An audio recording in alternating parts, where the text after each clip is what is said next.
Hello everyone, நான் தான் உங்கள் தமிழ் கோடிங்கி. ஸோ நம்ம இன்னைக்கு வீடியோவில் இது வரைக்கும் நம்ம வந்து HTML அண்ட் ஜாவாஸ்கிரிப்டில் வந்து நம்ம பேஸ்ட் ஆன் யூசர் ஆக்ஷன்ஸ் ஒரு இதர் வந்து ஒரு HTML வேல்யூ ஒரு HTML எலிமெண்ட்டில் நம்ம வந்து மாடிஃபை பண்ணி இன்னர் டெக்ஸ்ட் வச்சு மாடிஃபை பண்ணி பார்த்தோம். ஸோ இந்த வீடியோவில் நம்ம வந்து ஒரு எக்ஸ்டர்னல் ஏபிஐயை நம்ம வந்து எப்படி வந்து ஒரு HTML ஃபைல்லேருந்து நம்ம ரிட்டர்ன் பண்ணலாம் அப்படின்னு நம்ம பார்க்கலாம்.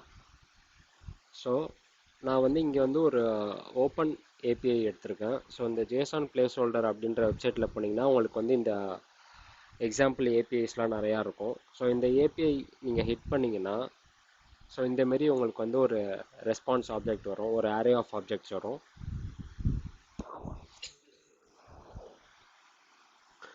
ஸோ ஏபிஐனா நீங்கள் வந்து இது வரைக்கும் ஏபிஐனா கேள்விப்பட்டதில்லை அப்படின்னா, ஏபிஐயோட ஃபுல் ஃபார்ம் வந்து அப்ளிகேஷன் ப்ரோக்ராமிங் இன்டர்ஃபேஸ் அப்படின்றது. ஸோ நீங்கள் ஒரு வெப் அப்ளிகேஷனோட ஒர்க் பண்ண போகிறீங்க அப்படின்னா அதில் வந்து நிறையா டேட்டா வந்து லோட் ஆகும். நீங்கள் வந்து யூசர்கிட்ட வந்து நிறையா டேட்டா கலெக்ட் பண்ண வேண்டியது இருக்கும். ஸோ அது எல்லாமே வந்து நீங்கள் வந்து ஒரு இடத்துல ஸ்டோர் பண்ணணும் இல்லையா? ஸோ அந்த ஸ்டோர் பண்ணுற இடத்துக்கு பேர் தான் டேட்டா பேஸு. அண்டு அந்த நீங்கள் ஃப்ரண்ட் எண்டில் அந்த டேட்டாவை டிஸ்பிளே பண்ணுறதுக்கும் அதை ஸ்டோர் பண்ணுறதுக்கும் டேட்டா பேஸில் ஒரு மீடியம் மூலியமாக அனுப்பணும். ஸோ அந்த மீடியம் தான் ஏபிஐ அப்படின்றது. ஸோ இந்த ஏபிஐயை நம்ம வந்து எப்படி வந்து இந்த HTMLோட லோட் பட்டன் கிளிக் பண்ணும்போது அந்த ஏபிஐயை நம்ம எப்படி கால் பண்ணலாம் அப்படின்னு நம்ம பார்க்கலாம். ஸோ அந்த கான்செப்டுக்கு பேர் அஜாக்ஸ் அப்படின்னு சொல்லுவாங்க, அதாவது ஏசின்க்ரனஸ் ஜாவாஸ்கிரிப்ட் அப்படின்றது. ஸோ நம்ம வந்து இப்போ இந்த பிளைன் HTMLல நான் வந்து ஸ்கிரிப்ட் டேக்ல இந்த லோட் ஃபங்க்ஷனை வந்து நான் வந்து இம்ப்ளிமெண்ட் பண்ணுறேன். Function load doc.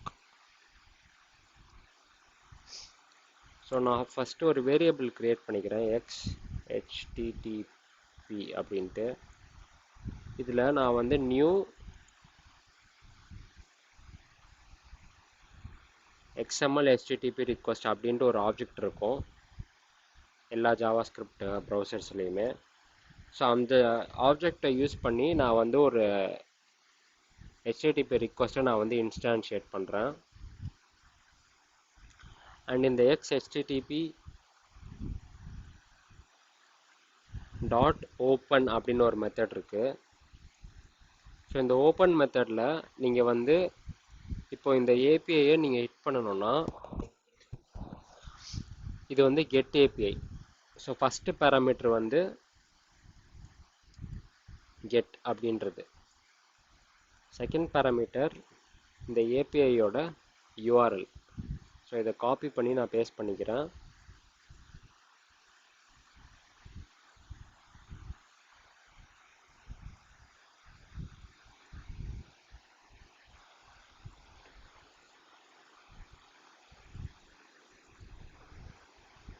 So next இந்த ஏபிஐ காலை நீங்கள் சென்ட் பண்ணணும்.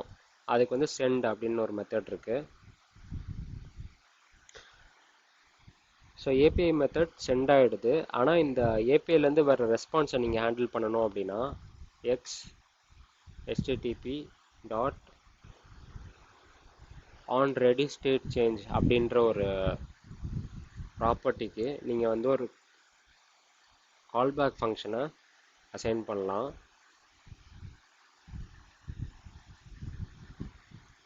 ஸோ இந்த கால்பேக் ஃபங்க்ஷனுக்குள்ளே நீங்கள் வந்து console dot log of this dot response text அப்படின்ற வேல்யூவை நீங்கள் பிரிண்ட் பண்ணலாம். ஸோ இந்த இடத்துல திஸ்ன்ற கான்டெக்ஸ்ட்டு இந்த ஆப்ஜெக்டை குறிக்கும். ஸோ சின்ஸ் நீங்கள் வந்து HTTP ரிக்வெஸ்ட் பண்ணுறீங்க அப்படின்றதுனால இந்த ரெஸ்பான்ஸ் டெக்ஸ்ட் அப்படின்றது உங்களுக்கு வந்து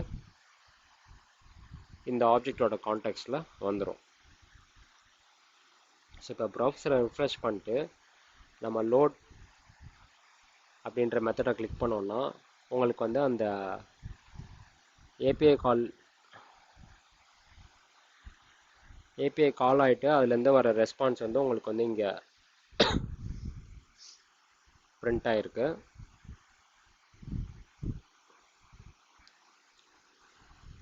ஸோ நெக்ஸ்ட் வீடியோவில் நம்ம எப்படி இந்த ரெஸ்பான்ஸை நம்ம HTML-ல டிஸ்ப்ளே பண்ணலாம் அப்படின்னு நம்ம பார்க்கலாம். ஸோ இந்த வீடியோ உங்களுக்கு யூஸ்ஃபுல்லாக இருந்தால் லைக் பண்ணிடுங்க, உங்கள் ஃப்ரெண்ட்ஸோட ஷேர் பண்ணிடுங்க அண்ட் சப்ஸ்கிரைப் பண்ணிடுங்க.